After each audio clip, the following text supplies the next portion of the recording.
In the heart of London, where centuries of tradition meet modern artistry, something extraordinary was about to unfold. Queen Camilla had always carried a secret passion, one that began in her childhood piano lessons and never truly faded, even through the whirlwind of royal duties and public scrutiny. Tonight, as she prepared to attend what many considered just another ceremonial appearance, she had no idea that this particular orchestral performance would awaken something deep within her soul and create ripples that would touch lives far beyond the concert hall walls.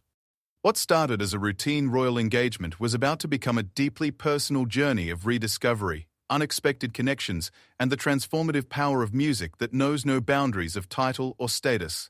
The morning light filtered through the tall windows of Clarence House as Queen Camilla reviewed her schedule for the evening. Her private secretary, Margaret, had mentioned the London Symphony Orchestra performance almost in passing during their weekly briefing. It was listed simply as Royal Patronage Event, classical music performance with a notation about meeting the orchestra members afterward.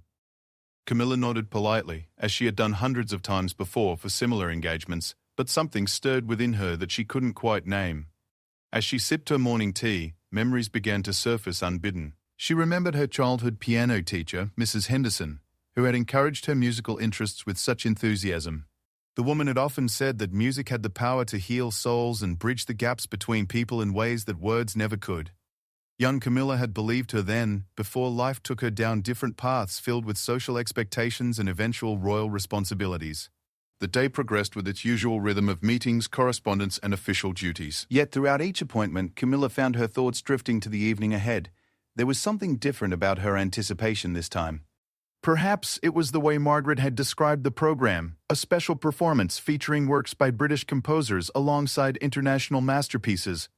Or maybe it was the fact that this particular orchestra was known for its innovative approach to classical music, often incorporating elements that made their performances accessible to younger audiences. As afternoon approached, Camilla made an unusual decision. Instead of having her lady-in-waiting select her evening attire, she chose to do it herself. She walked through her wardrobe slowly, considering each option carefully. Her fingers paused on a deep blue dress that she rarely wore to public events. It was elegant but somehow more personal, less formal than her usual royal appearances demanded. The dress reminded her of the one she had worn to her first real concert as a young woman, when she had sat in the balcony of Royal Albert Hall and felt music wash over her like a transformative wave.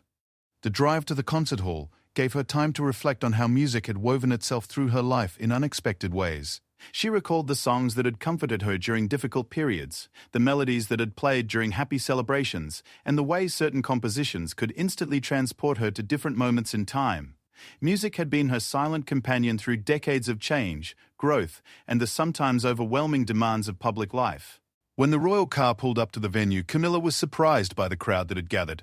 These weren't just the usual formal attendees of royal events.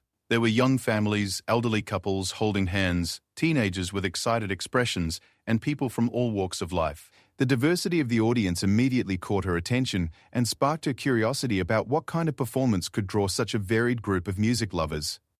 Inside the concert hall, the atmosphere was electric with anticipation. The venue itself was stunning, a perfect blend of historic architecture and modern acoustics that seemed designed to honor both tradition and innovation. As Camilla was escorted to the royal box, she noticed how the audience members were chatting animatedly among themselves, sharing programs and pointing out various sections of the orchestra as musicians took their places on stage. The orchestra members themselves were a fascinating study in concentration and passion. She watched as they tuned their instruments, each lost in their own world of preparation. There was something deeply moving about witnessing these individuals come together to create something larger than themselves. The conductor, a woman in her 40s with silver-streaked hair and intense eyes, commanded the stage with quiet authority. As the lights dimmed and the conductor raised her baton, Camilla felt her heart rate increase slightly. The first notes of the opening piece filled the air, and immediately she understood why this performance was different. The music seemed to reach directly into the audience, creating an intimate connection despite the grand scale of the venue. The conductor's interpretation was bold yet sensitive, bringing out nuances in the familiar compositions that Camilla had never noticed before. The first piece was a contemporary British work that told the story of London through musical landscapes. As the orchestra painted sonic pictures of the Thames at dawn, the bustling energy of market streets, and the quiet dignity of ancient churches, Camilla found herself seeing her city through entirely new eyes. The composer had somehow captured the essence of place and time in a way that transcended mere description. During the brief intermission, rather than retreat to the private reception area as protocol usually dictated, Camilla requested to meet some of the audience members. Her security detail looked slightly concerned, but her genuine enthusiasm convinced them to arrange informal conversations with several concertgoers. She spoke with a young mother who had brought her 8-year-old daughter to her first orchestral performance, an elderly gentleman who had been attending symphony concerts for over 60 years, and a group of music students who were studying the pieces being performed that evening.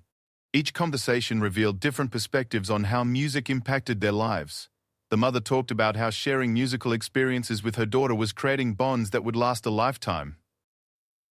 The elderly gentleman described how certain compositions had helped him process grief after losing his wife, while others brought back joyful memories of their courtship.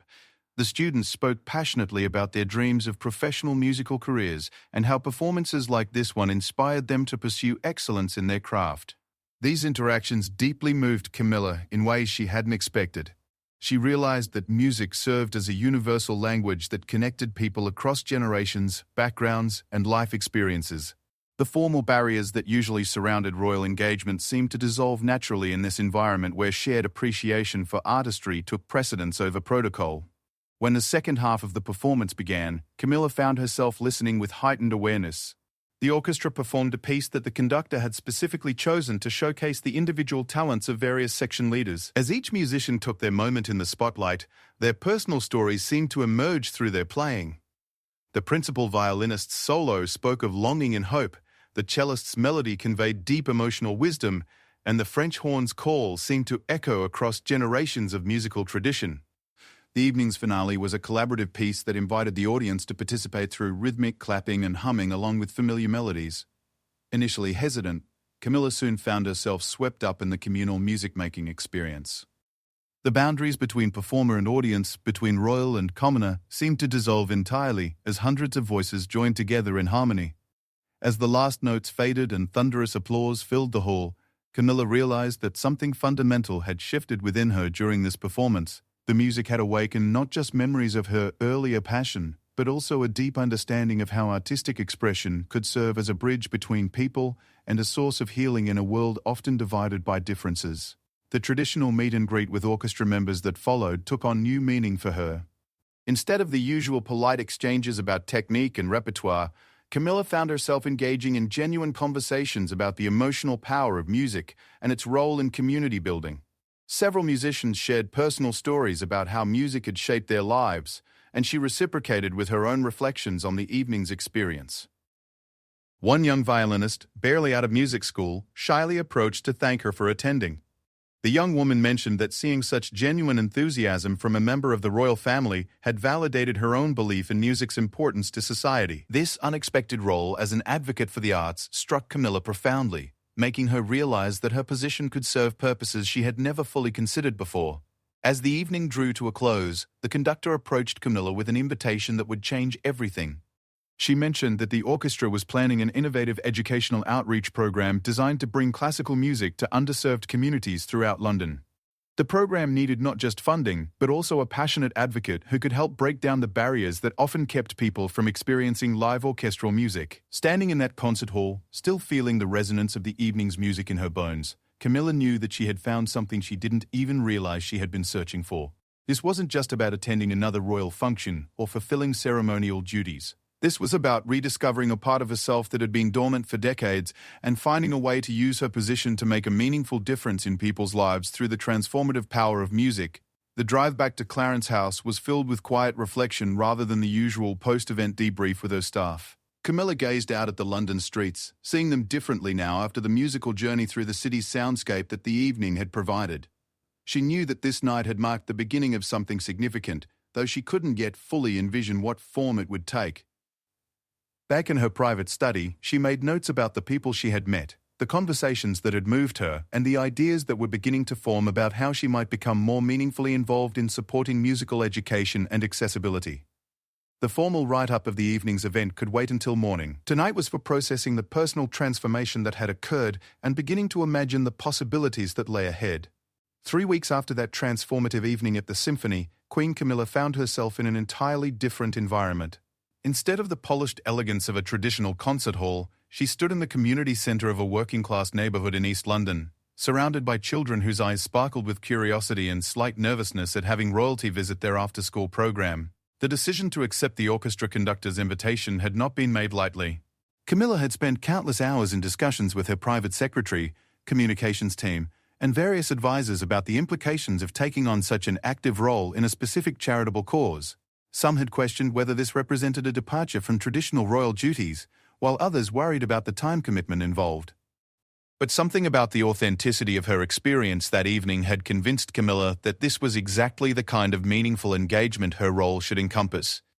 The outreach program had been carefully designed by the orchestra's education director, a passionate woman named Sarah Chen, who had dedicated her career to making classical music accessible to diverse communities. Sarah had grown up in this very neighbourhood, and her own journey from a small flat above her family's restaurant to the London Symphony Orchestra served as living proof that musical education could transform lives in profound ways. As Camilla listened to Sarah explain the program's philosophy, she was struck by the careful balance between respecting classical tradition and making it relevant to contemporary young lives. The children, ranging in age from 7 to 14, came from families representing dozens of different cultural backgrounds. Many had never heard live orchestral music before joining the program, yet within just a few sessions, they were already beginning to understand how rhythm, melody, and harmony could express emotions and tell stories in ways that transcended language barriers. The first activity Camilla witnessed was a rhythm circle where children used simple percussion instruments to create complex polyrhythmic patterns. What amazed her was how naturally they collaborated, listening carefully to each other and adjusting their own contributions to support the overall musical fabric. A shy 10-year-old from Bangladesh found her confidence as she led a particularly intricate drum pattern, while a boisterous 12-year-old from Nigeria discovered the power of restraint as he learned to provide subtle accompaniment rather than dominating the sound. During the session, Camilla noticed a young girl sitting slightly apart from the group. 8-year-old Amira had been attending the program for only 2 weeks, and according to Sarah, she had barely spoken since arriving in London with her refugee family 6 months earlier. The trauma of displacement had left her withdrawn and suspicious of new experiences, but something about the music seemed to intrigue her enough to keep returning to the sessions. When Sarah introduced a simple melody-making exercise using small keyboards, Camilla watched as Amira's fingers tentatively found keys that seemed to speak for her in ways that words could not. The melody she created was hauntingly beautiful, carrying undertones of sadness but also emerging hope. Without being asked, other children began to add harmonies and rhythmic support, creating a spontaneous composition that brought tears to the eyes of several adult observers. This moment crystallized for Camilla why music had such transformative power. Here was a child who had experienced unspeakable challenges, surrounded by peers from completely different backgrounds, yet music provided a common language through which they could connect and support each other. The barriers of nationality, language, and personal history seemed to dissolve in the face of shared artistic creation. As weeks passed, Camilla became a regular presence at the community centre, though her visits were kept deliberately low-key to avoid disrupting the natural dynamics of the program. She insisted on being treated as a volunteer rather than a visiting dignitary, arriving in casual clothes and participating directly in activities rather than merely observing from a distance. Her involvement gradually expanded beyond simple attendance. Drawing on her own childhood piano training, she began working one-on-one with children who showed particular musical aptitude but lacked access to individual instruction. These tutorial sessions revealed unexpected facets of her personality to both the children and the program staff. Away from formal royal protocols, Camilla displayed patience, humor, and genuine delight in each small breakthrough her young students achieved. One particularly memorable session involved working with Marcus, a 13-year-old whose initial skepticism about classical music had gradually given way to fascination with the technical challenges of piano performance. His natural ear for harmony, combined with his background in hip-hop and grime music, led to some innovative interpretations of traditional pieces that impressed even the professional musicians on the program staff. During one lesson, Marcus asked Camilla why she cared so much about teaching kids like him to play old people's music. The directness of his question caught her off guard, but it also provided an opportunity for honest conversation about music's relevance across generations and cultures. She explained how the emotional themes explored in classical compositions, love, loss, triumph, struggle, remained constant across centuries and cultures, even as the musical language evolved. To demonstrate her point, she played a Bach invention and then asked Marcus to improvise over the harmonic structure using his preferred musical style. What emerged was a fascinating fusion that honored both classical form and contemporary expression. Other children gathered around the piano, drawn by the unexpected sounds, and soon several were contributing their own improvisational elements to create a truly collaborative musical moment. These experiences began to influence Camilla's broader understanding of her role as a member of the royal family. Traditional royal patronage often involved lending one's name and presence to worthy causes, but this program demanded active participation and genuine relationship building. The children responded to her authenticity rather than her title, creating connections based on shared musical discoveries rather than formal deference. The program's impact extended beyond the children themselves to their families and the broader community. Parents who had never attended classical music performances began asking questions about orchestras and composers. Some expressed interest in learning alongside their children, leading to the development of family music sessions that brought together multiple generations around shared artistic experiences. Camilla found particular joy in these intergenerational sessions, where grandparents shared traditional songs from their countries of origin, while grandchildren taught them contemporary musical games and exercises. The exchange enriched everyone involved and created a musical tapestry that reflected the true diversity of modern London. As word spread about the program's success and royal involvement, media attention began to increase. However, Camilla was determined to keep the focus on the children and their achievements rather than her own participation. She worked closely with the orchestra's communications team to ensure that any publicity supported the program's goals rather than simply generating positive coverage for the royal family. This approach led to some innovative media presentations. Instead of traditional posed photographs, journalists were invited to document actual music-making sessions, capturing the genuine joy and concentration on children's faces as they discovered new musical possibilities. Television segments featured the children performing their own compositions rather than simply talking about meeting a member of the royal family. One particularly powerful media moment occurred when Amira, the previously withdrawn refugee child, performed a piece she had composed about her journey from her homeland to London.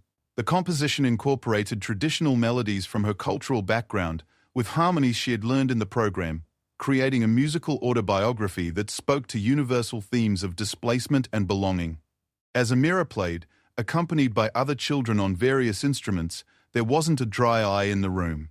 Camilla found herself thinking about how music had provided this child with a voice when words seemed inadequate, and how the supportive community created by the program had given her the confidence to share her story with others. The success of the East London pilot program led to requests for expansion into other underserved communities throughout the city.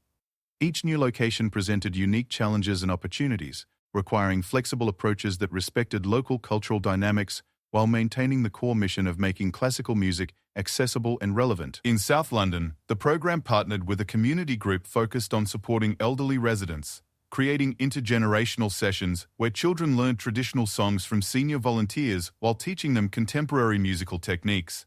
The resulting performances at local care homes brought joy to residents who rarely had visitors while giving children valuable experience in community service and cross-generational friendship. West London's program developed a particular focus on children with special needs, working with occupational therapists and special education teachers to adapt musical activities for various learning differences. Camilla was deeply moved by sessions where children with autism found ways to express themselves through rhythm and melody that bypassed their usual communication challenges. Each expansion required careful planning and resource allocation, but Camilla's active involvement helped secure both funding and volunteer support from unexpected sources.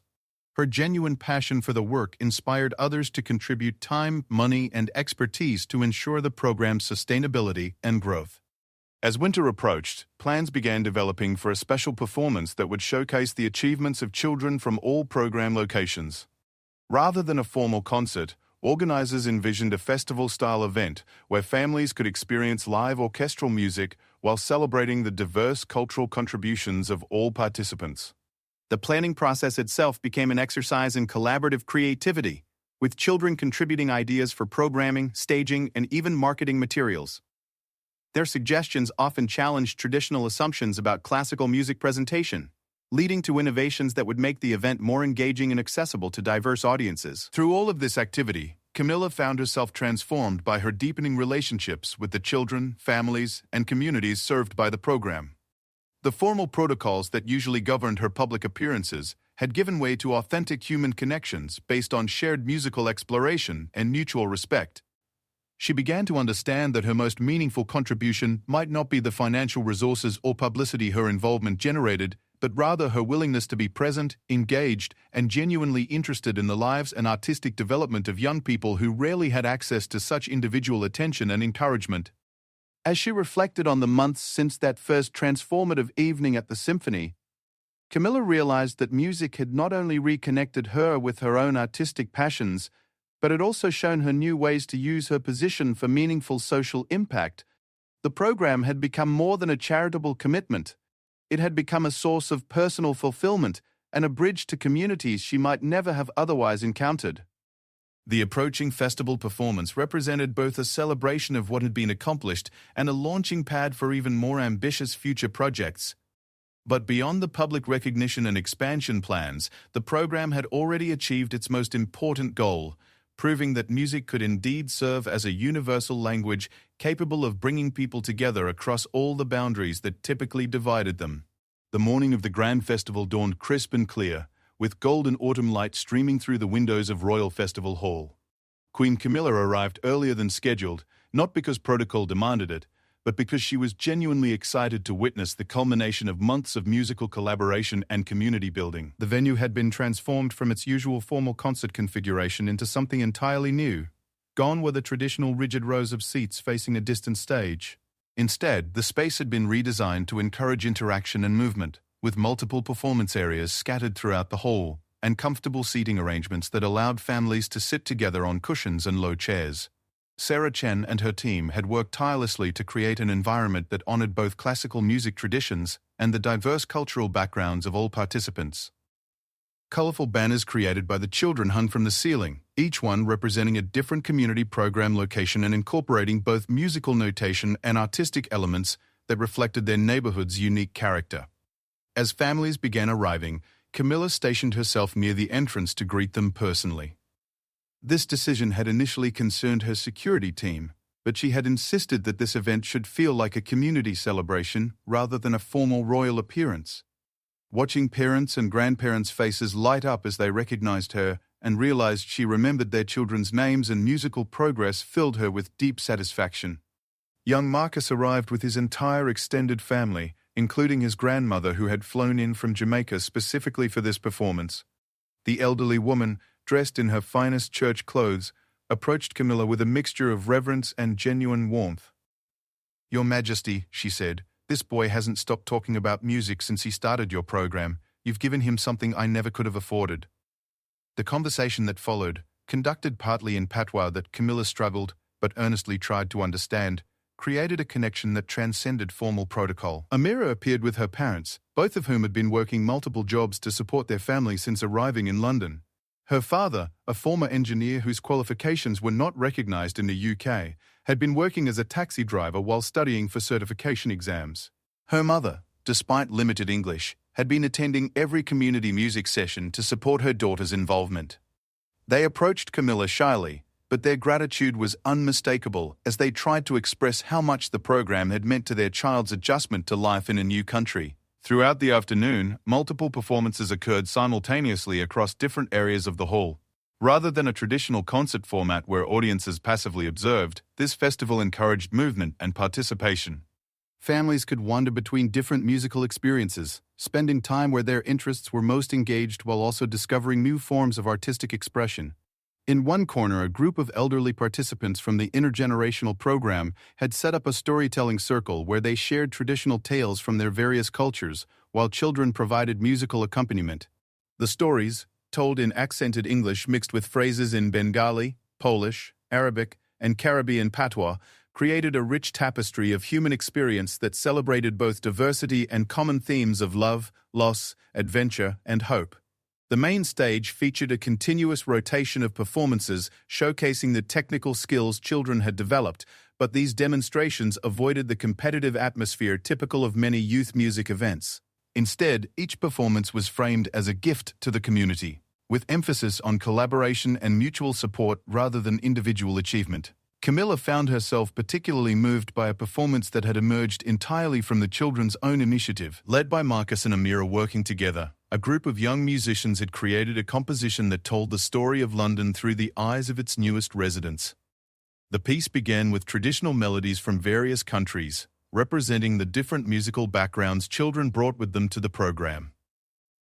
As the composition progressed, these distinct cultural themes began to weave together, creating harmonies that maintained their individual character while contributing to a larger musical narrative.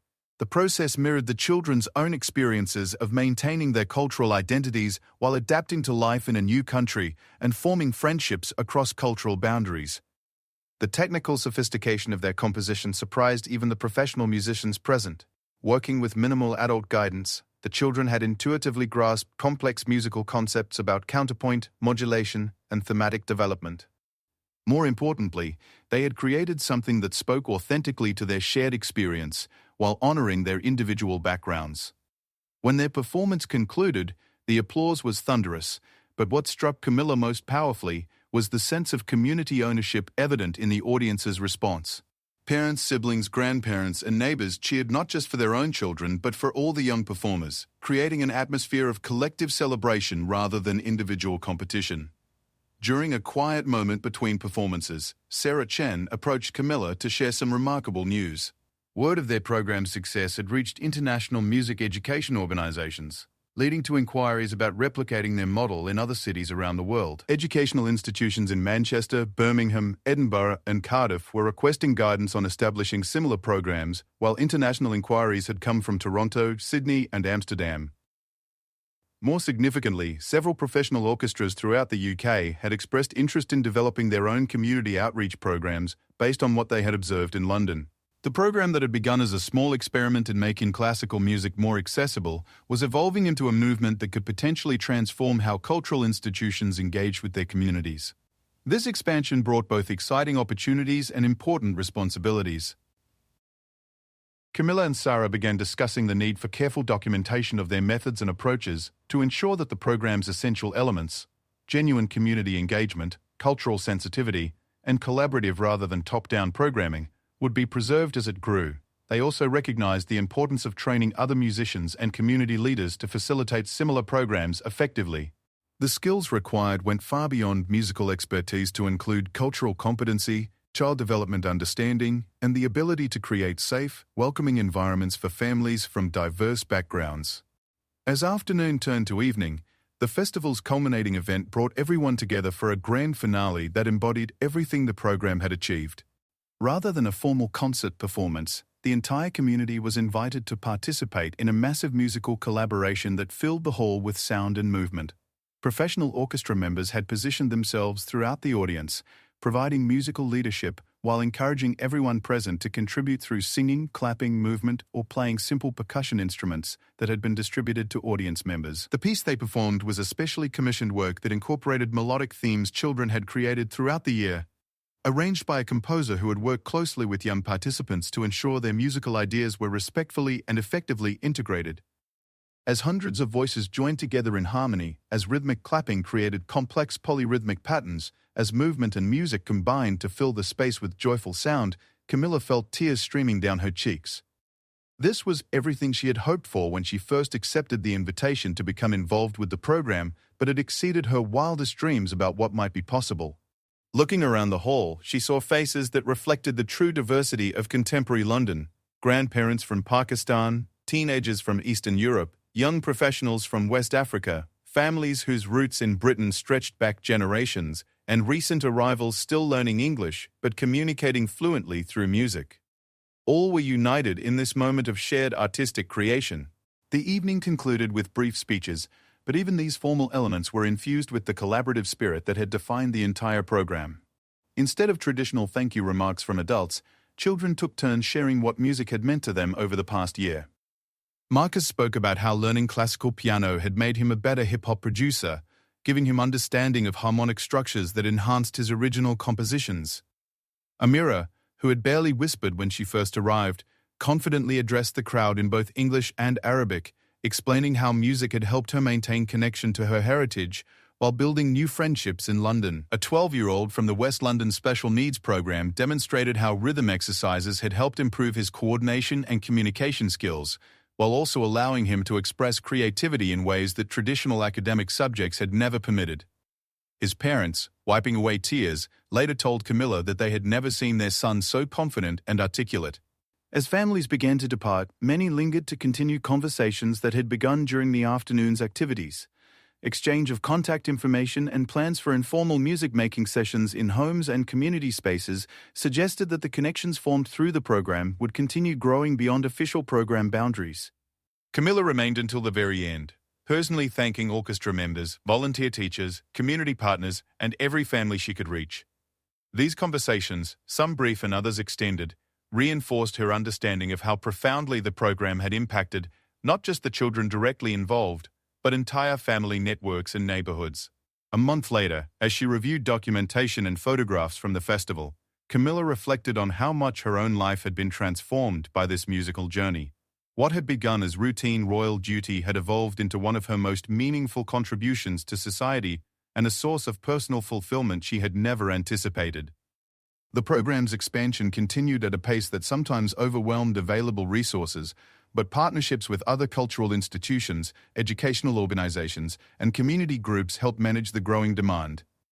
Each new location required careful adaptation to local demographics and cultural dynamics, but the core principles of genuine community engagement and collaborative music-making remained constant. Perhaps most significantly, the program had begun influencing policy discussions about arts education funding and cultural accessibility. Government officials and education administrators who had witnessed the program's impact were advocating for increased investment in community-based arts programming and more flexible approaches to cultural education that honored diverse backgrounds and learning styles. Media coverage had evolved from initial focus on royal involvement to deeper examination of music education's role in community development and social integration.